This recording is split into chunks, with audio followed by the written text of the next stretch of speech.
these lamps right here. I don't know why. All right, so many of the apps that I worked for when I was doing different types of delivery, from package delivery to food delivery and everything, they always led me here in some way or another. It was very strange. When I was doing Favor, I would come here quite a bit. Rhodey would take me here sometimes. This is Wheeling.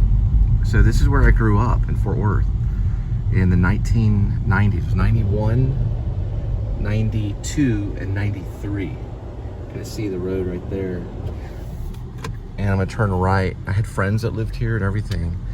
And when I lived here, I got heavily involved in the high school drama department. It was 2618 Wheeling. It's right here. Looks very similar to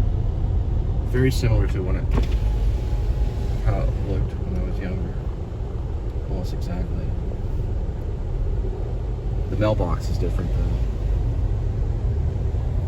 And I had a 1973 Roadster Porsche. It was a red small Porsche that had a hard top. And I had a friend that lived in like one of these houses too. A friend named Phaedra lived over here. I think she became a nurse, or her mom was a nurse or something like that. She was in that. We all did a play called Look Homeward Angel by Kitty Fringe. It was written about the book of Thomas Wolfe wrote a book called Oh Lost that was translated, or it was actually edited down to another book called Look Homeward Angel, and then Kitty Fringe turned that into a play based on his book. I played Ben Gant, the character that dies. He's the older brother that dies of, I believe it's tuberculosis or pneumonia or something like that, and he basically coughs himself to death, really, and gets consumption and dies.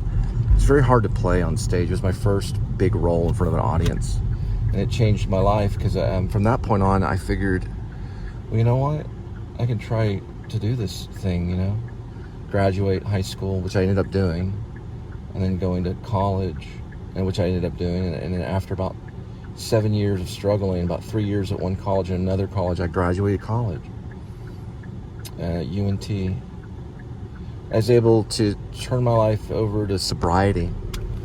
I was in a bad situation before I got in the drama department. I was hanging out with these really bad people in Dallas that were doing drugs, and I was able to get away from all of it and focus on something creative. And I made a pledge in the back of the theater at Pascal. I kind of made like this silent pledge to the Lord. It was to everything, to life, you know.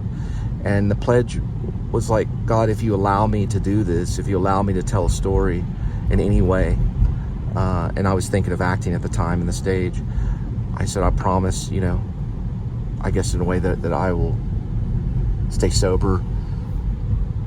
And eventually I would turn my life over to him, but I never gave up that creative endeavor because I think he put it in my heart, and it's a freedom that we have. And it's very difficult to do within the church. I'm no longer a member of my church. I had to move on. But I didn't leave God's plan. But there were other people that had other plans for me, and I had to leave their plans to be able to tell my story and to go on. So I went on this kind of adventure or mission, you could call it.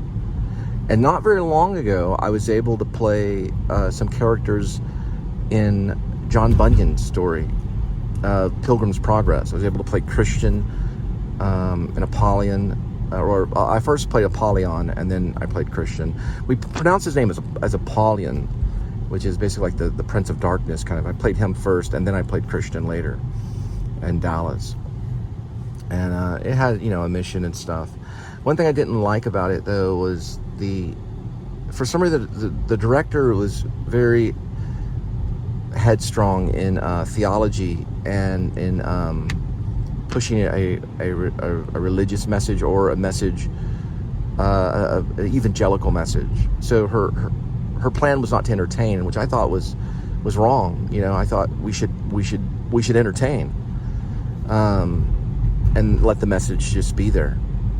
Meaning we should do everything that the theater is designed to do. And one of the things is to be entertaining. and to be exciting and to be passionate and to be lost in it and to put that thing first and let it tell the story. But it was a lot of prayer every day, and it was like going through like a seminary. and I appreciated it a lot. I learned a lot about the Bible. You know, I learned a lot of theology and stuff while we did it. Also, I learned it from the MacArthur Boulevard Baptist, so I became a member of the church for a while, for about 4 years. I ended up having 3 kids with my second wife, who then after all of that, after being a part of the Christian drama group and going out to Dallas, and then we went to Austin, after all of that, we had a falling out because I needed to move forward with the journey. And I thought it was about making evangelical movies for like Pure Flix and stuff. And the church completely denied me on it. They put their foot down and said no. So I said, well, let's move on, sweetie, you know, to my wife at the time. And she left, and then she came back for a few weeks, and we had our 3rd child. Well, she was pregnant for the full 9 months, but she had left, and then she had come back, and we were getting ready to have Gwendolyn, and we went ahead and had Gwendolyn, and everything was okay for a few months. And I was doing Uber, and I went out really late one night to make extra money, and I came back and everybody was gone, which I had a feeling that was probably going to happen. And she talked to me for a little bit throughout the year and sent me photos of the kids. And then, of course, after about 13 months or so, I decided to move on. And that's when I met Linda, and that's when the Please Subscribe show started to develop. Yeah, so I kept asking about reconciliation. The church laid down these like things that they wanted me to do, which I thought was strange, in order to see my wife and kids again. They had these things that I had to follow. One thing they wanted me to do was get a better job, is what they wanted me to do first. That was like a requirement. In the play that I wrote called Russian Butterfly, I called them pillars, because I thought they were being dogmatic and wrong. And at first it was like get a better job, and then second was get psychological help, and then third was find a church or some kind of community group or whatever, and then fourth was watch your borders, you know. And they were talking about my wife to me, that I was not allowed to speak to her, and I had to follow these certain regiments. And that's wrong. I'm against that. To tell someone how to be in a family. But nevertheless, in today's society, because of how things work, you know, it's up to her. And she decided not to speak to me anymore. I don't know if she felt worthy, or if she just thought that that's what I wanted. But I have not seen the kids. I've not seen my 3 kids since March 19th. March 9th of 2019. It was March 9th of 2019 was the last time I set eyes on my children, because of how we have society set up. So I started a movement eventually called the Men2Movement. And what this does is it protects men against lies. And when someone uses their gender as a weapon, right? So they use their gender as a female, using her position in society as a weapon to hurt another man. And that's happening all over. It's been happening a long time, since Gerald Ford was president and passed the child support laws and things like that since 1974, which I'm highly against, and I plan to change with the Men2 movement. So as men, we can protect ourselves and stand up and say, wait a minute, I know you're laughing, right? And you're not taking it serious, but this is a serious matter. When you go and you take children away and you go into abandonment, it's a serious matter. So you have what's known as the Me Too movement, and that's when a couch audition goes wrong, right? And you can lock someone up over that. But when you go and rip our children away from us and say, I am woman, this is my liberation, that's not liberation, that's cruelty. And POWs probably were able to see photos of their kids and things like that. And then in today's society, you know, that's horrible, not even to send a photo of the children or tell them the whereabouts. It's like, it's the worst thing a parent could go through. It's the worst struggle a person can go through. Yet you do this for some political or religious reason. And that's what the Men2 movement will protect men from. from being tortured. And I think it's going to be connected with the Geneva Code, and it's going to change the way we look at the United States of America. Is what the Men2 movement are gonna go. And if we do any type of marching in Washington, we do it completely peaceful, because nothing can be solved unless you use peaceful protest. You have to be peaceful about it. You have to simply ask, I want my children back. I am a family man, and I will succeed. And we have a silent way of speaking, which is the letter M here, letter E, letter N, and 2, which ends in peace. We only want peace. Do do do do do do do do, right? Just like other people want peace. And the one thing the Men2 movement will have on their side is the bread of life. That means that they'll honor Jesus Christ.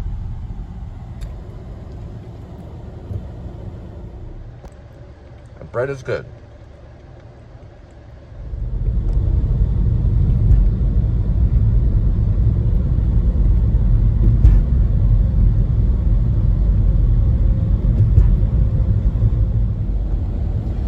Carry in our hearts the true country, and that cannot be stolen. We follow in the steps of our ancestry, and that cannot be broken. All right, next delivery, 7:38, 9 minutes, 4.3 miles. Do do do do do do do do. Do do do do do do do do. Do do do do do do do do. All right, there's the butterfly right off Westview. Just wanted to show that real quick.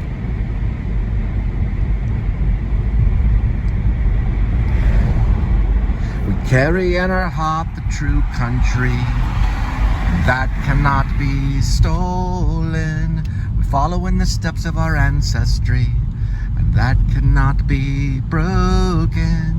Do do do do do do do do. Yeah yeah yeah yeah yeah. Do do do do do do do do. Do do do do do do do.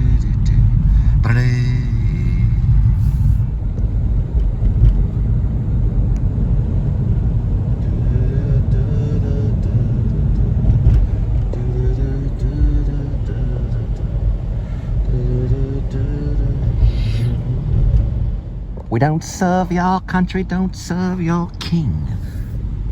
Know your customs, don't speak your tongue. White men come take everyone. It's a sad song, really. Protest song. That's what I'm listening to right now. Midnight Oil. The Dead Heart. It's interesting that he calls it the Dead Heart, but I don't know if he mentions, I think, the Dead Heart in the end. And it's done, the way they mention some of the lyrics at the end of the song is done in a very non-conformist way. It's kind of laid out on top of this chorus about the dead heart lives here. I think it means more than just about the Aborigine, though. I think he's talking about his own personal struggle, about things, about dealing with control. You know, you can compare it to this financial thing that people get into simply because of the word no, right? When that no could be turned into a yes and change the entire world. It really can. And then I'll be able to get a washer and dryer and maybe a house just because of the word yes. That simple word. And I'll be able to actually have my own washer and dryer like I had before. And the only reason I had that washer and dryer before was because of the word yes. The Men2 movement will know the word yes very well. They'll be very, very familiar with the word yes. Only because God loves us. Because, see, God is really the one in charge of the Men2 movement. He is. He's the one that created it. Not me.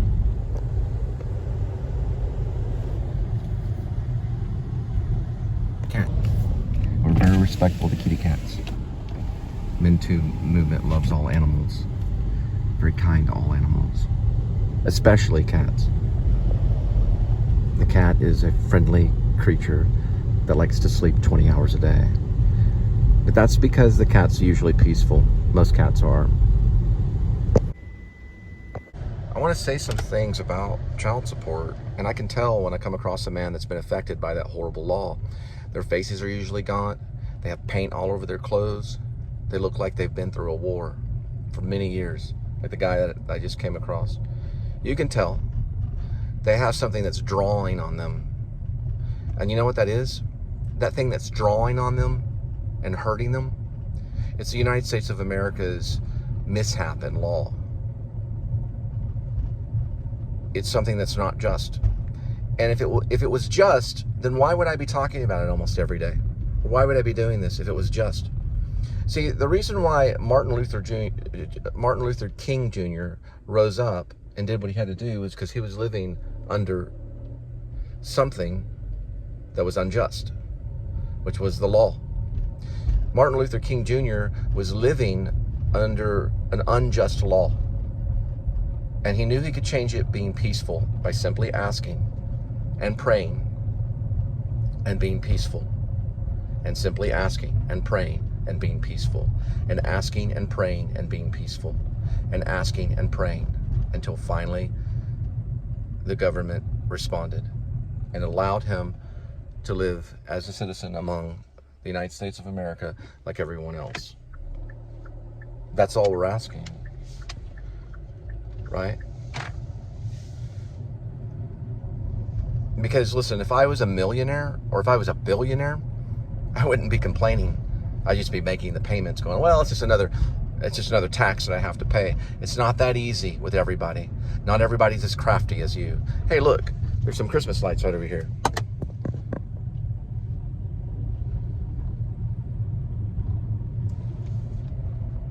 Anyway, it'll take time. But like I say, you keep asking and you pray and you wait. As long as you're peaceful, right? It's peaceful. It's a peaceful thing.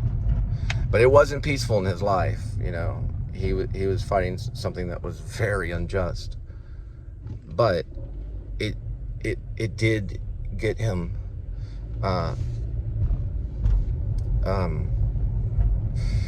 well, I'm trying to put it in the right words, but it did cause him harm.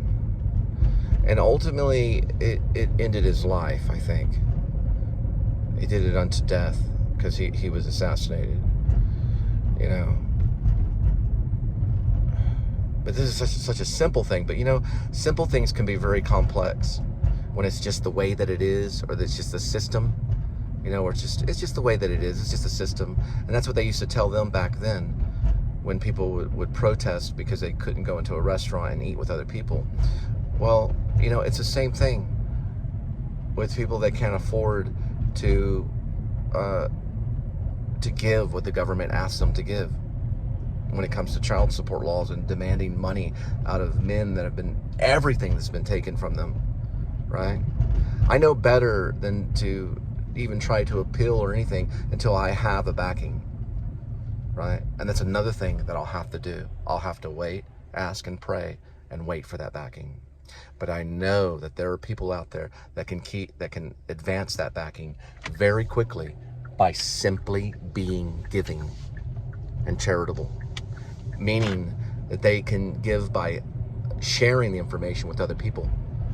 And they have a platform to do it on YouTube as well.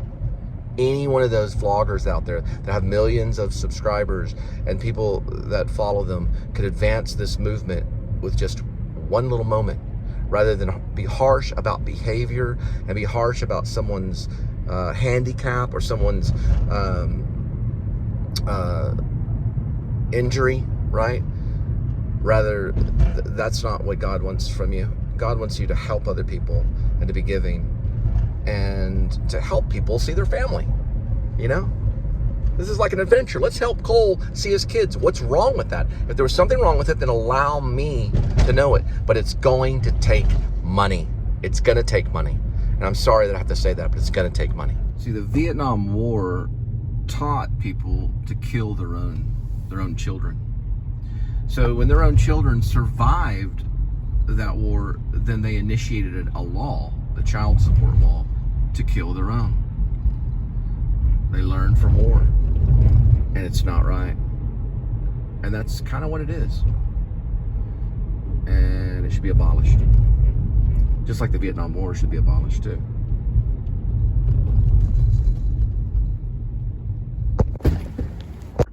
Next delivery is 8:07, 4 minutes, 1.9 miles.